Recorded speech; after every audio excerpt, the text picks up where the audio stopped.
Carboxylic acid के बारे में एक दो नई चीजों पर बात करते हैं।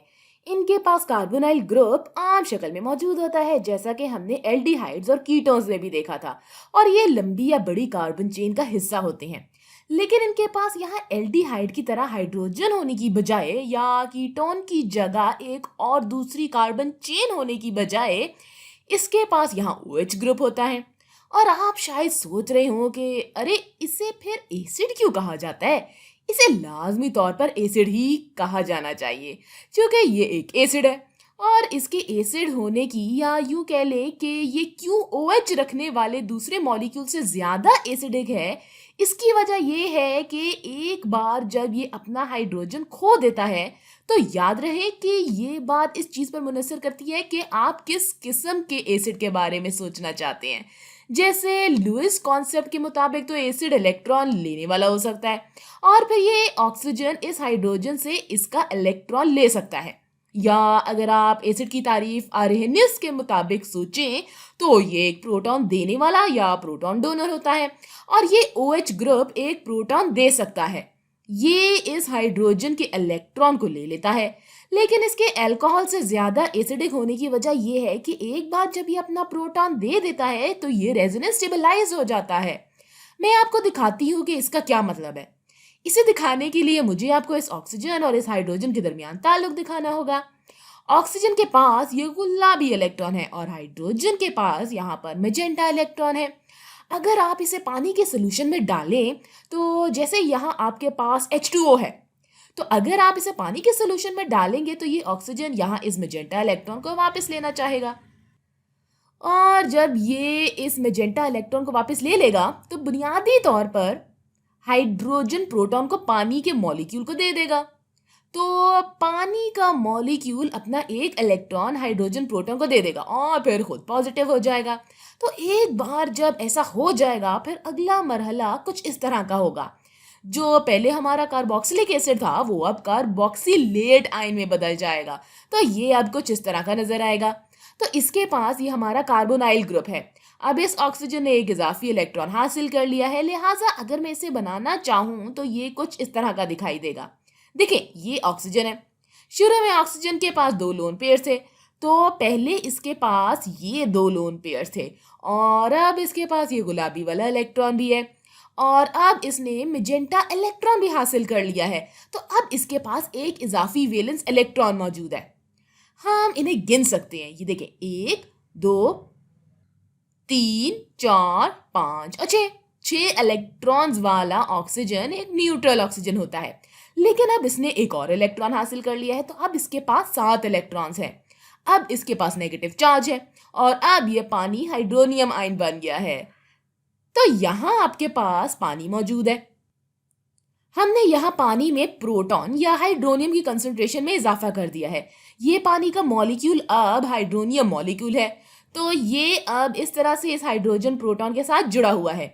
यहाँ इस ऑक्सीजन ने इस प्रोटॉन को अपना एक इलेक्ट्रॉन दे दिया है, लिहाजा अब इसके पास पॉजिटिव चार्ज मौजूद है। अब ऐसी चीज जिसके पास सिर्फ OH ग्रुप हो, इससे इसकी ज्यादा ताकतवर एसिड होने की वजह यह है कि कॉन्जुगेट बेस यानी कि कार्बोक्सिलेट आयन दरअसल रेजोनेंस स्टेबलाइज्ड होता है। ये अल्कोहल के कॉन्जुगेट बेस से ज्यादा मुस्तहकम होता है। ये अपना नेगेटिव चार्ज आपस में बांट सकता है या शेयर कर सकता है। ये इस मैजेंटा इलेक्ट्रॉन को लेकर इस कार्बन को दे सकता है, फिर इस कार्बन के पास एक इजाफी इलेक्ट्रॉन आ जाएगा, तो फिर ये अपना इलेक्ट्रॉन इस ऊपर वाले ऑक्सीजन को वापस दे सकता है। तो ये यहाँ पर इस स्ट्रक्चर के साथ रेजोनेंस स्टेबलाइज्ड है। मैं यहाँ इसे वाज़ेह तौर पर दोबारा बना देती हूँ। ये कुछ इस तरह का दिखाई देगा, और अब इसने ये नीले रंग का इलेक्ट्रॉन वापस ले लिया है। तो अब इसका ये एक बॉन्ड खत्म हो चुका है। पहले इसके पास 2 लोन पेयर थे, तो मैं इसे यहाँ बना देती हूँ। और अब इसके पास एक और लोन पेयर है। इसके पास एक ये इलेक्ट्रॉन है, और फिर ये रहा नीला इलेक्ट्रॉन। अब इस ऊपर वाले ऑक्सीजन पर नेगेटिव चार्ज होगा, और फिर इस कार्बन का इस साइड वाले ऑक्सीजन के साथ डबल बॉन्ड होगा। अब कार्बन का इस ऑक्सीजन के साथ पहले ये वाला बॉन्ड था। इसके पास शुरू में एक और ये 2 लोन पेयर थे, और अब इसके पास मैजेंटा बॉन्ड है।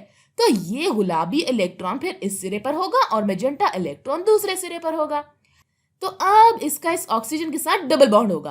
और हम जानते हैं कि जब कोई स्ट्रक्चर रेजोनेंस स्टेबलाइज होता है तो ये आगे पीछे नहीं होता, यानी कि बैक एंड फोर्थ होता नहीं रहता। हकीकत यह है कि यहाँ आपके पास दोनों ऑक्सीजन के दरमियान आधा डबल बॉन्ड है और इलेक्ट्रॉन्स पूरी जगह पर यहाँ वहाँ बह रहे हैं, और यही चीज मॉलिक्यूल को मुस्तहकम करती है। अब ये जाहिर करने के लिए कि ये एक रेजोनेंस स्ट्रक्चर है, मैंने यहाँ पर ये ब्रैकेट्स बनाए हैं। अब अगर ये आर ग्रुप यहाँ इलेक्ट्रॉन्स को निकालने में या विड्रॉ करने में अच्छा है, और अगर आप यहाँ कोई इलेक्ट्रोनेगेटिव मॉलिक्यूल ले आए जो कि इलेक्ट्रॉन्स को हासिल करने में अच्छा हो या इलेक्ट्रॉन्स हासिल करना चाहता हो, तो ऐसा मॉलिक्यूल कार्बोक्सिलेट आयन को मजीद मुस्तहकम बना देगा।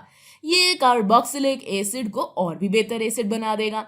लिहाजा अगर आप यहाँ कोई इलेक्ट्रोनेगेटिव मॉलिक्यूल डालते हैं तो आप तस्वीर कर सकते हैं कि इसमें से कुछ नेगेटिव चार्ज जो हमने इन दो रेजोनेंस स्ट्रक्चर्स में बनाया था वो इस आर ग्रुप पर खिंच कर आ सकता है, और इससे फिर ये मजीद मुस्तहकम हो जाएगा और कार्बोक्सिलिक एसिड को मजीद एसिडिक बना देगा।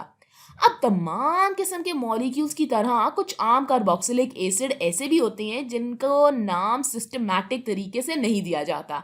इन कार्बोक्सिलिक एसिड्स को जानना मुफीद साबित होता है। मैं इस मॉलिक्यूल से शुरू करती हूँ ताकि हम वो पैटर्न देख सकें जो हमने दूसरी चीज़ों में भी देखा था। खैर, तो देखिए, ये यहाँ हमारे पास एक मॉलिक्यूल मौजूद है, इसे एसिट एल्डिहाइड कहते हैं। ये सबसे आसान या सादा एल्डिहाइड था जो हमने पहले पढ़ा था। फिर हमने देखा था कि अगर हमारे पास इस तरह का कोई मॉलिक्यूल मौजूद हो जो कि कीटोन हो तो हम इसे एसीटोन कहते हैं। अब आप तस्वीर कर सकते हैं कि हम अब क्या नाम देने जा रहे हैं।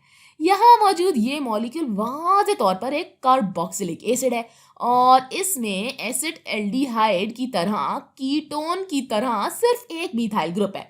लिहाजा इसी तरह ये एसिटिक एसिड है। इसलिए मेरे लिए एसीटोन, एसिटल्डिहाइड और एसिटिक एसिड को याद करना काफ़ी आसान है, क्योंकि इस सब में ये एसिट वाला हिस्सा मौजूद है। इन सबके पास इसीलिए प्रीफिक्स के तौर पर एसिड मौजूद है, और मॉलिक्यूल का ये वाला हिस्सा हर एक में एक जैसा ही है। इन तीनों के दरमियान फ़र्क इस हाइड्रोजन यहाँ मौजूद मिथाइल ग्रुप और इस OH ग्रुप का है जो कि इन्हें कार्बोक्सिलिक एसिड, एसीटोन वगैरह बनाता है।